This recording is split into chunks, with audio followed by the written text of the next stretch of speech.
Il y avait des airs de rentrée des classes ce dimanche à Zolder et surtout un soulagement de retrouver les circuits, que ce soit pour Chronos Events ou les concurrents de la VW Fun Cup powered by Hankook. Pour toute l'équipe évidemment, mais aussi surtout pour tous nos concurrents et les pilotes qui, ça faisait des mois, plus de 5 mois qu'ils ont attendu avant de pouvoir rerouler.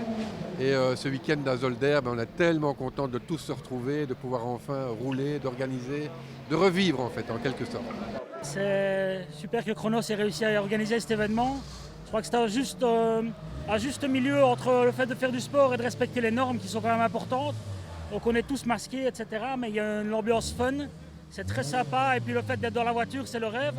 Donc maintenant, en espérant, qu'en respectant ces mesures comme Chronos le fait, on va accélérer la reprise normale des activités. En tout cas l'année prochaine, avoir un championnat tout à fait normal. Chronos Events a bien sûr mis en place un protocole pour respecter les mesures sanitaires et force est de constater que tout a bien été appliqué par l'ensemble des acteurs. Je pense qu'on a quand même beaucoup travaillé en collaboration avec le circuit. Notre équipe a mis en place tout un système d'encadrement, tout un système d'encodage où on distribue un QR code à tous les pilotes pour pouvoir rentrer. Enfin, on fait un suivi très précis de tout. On demande à tout le monde de jouer le jeu. Je pense qu'il en va de la survie de nos épreuves, donc on doit être sérieux et jouer le jeu. Et je vois que tous nos clients jouent le jeu et on est ravis. Mais s'il faut prendre de nouvelles habitudes dans le paddock, la vie sur la piste n'a pas vraiment changé. Comme de coutume en Fun Cup, le spectacle a été au rendez-vous. Les équipes DRM et Milo partaient avec la faveur des pronostics et c'est DRM qui a raflé la mise en réalisant le triplé. Arrivés de chez Allure pendant l'intersaison, Cédric Bollen, Sébastien Kluskens et Gilles Debru ont perpétué la tradition en s'imposant sur la 477 DRM Belfix. Ils n'ont devancé que de 9 secondes la 2 DRM Autographe pilotée elle par Édouard Mondron, Gilles Smith et le jeune Ulysse Depot. Tout s'est décidé sous la pluie à 18 minutes du terme avec une attaque décisive de Bollen sur Mondron.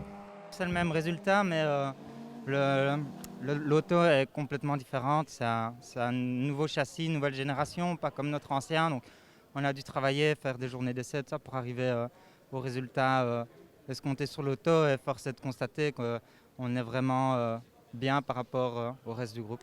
Le tout bon résultat qui est aussi grâce à un excellent travail de mes deux coéquipiers, je tenais vraiment à le souligner parce qu'ils ont vraiment été exceptionnels sur cette course-ci.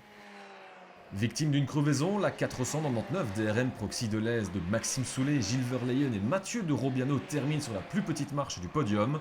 Cette première course est par contre à oublier pour le Milo Racing avec un abandon des deux voitures de pointe sur problème mécanique.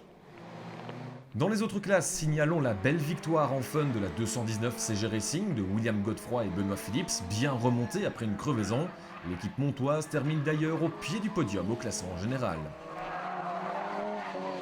Il n'y a pas vraiment eu de suspense en pur où Michael, Camille et Louis Mazouin ont dominé les débats sur la 422 Michael Mazouin Sport.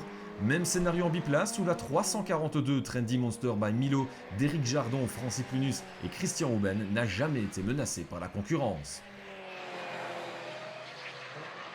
Si les mesures sanitaires ne sont confortables pour personne, le paddock de la VW Fun Cup powered by Hankook a prouvé que l'ambiance pouvait rester conviviale dans ces conditions. Le petit monde de la Fun Cup va se retrouver très rapidement sur le circuit de Zandvoort du 11 au 13 septembre pour la deuxième manche de la saison.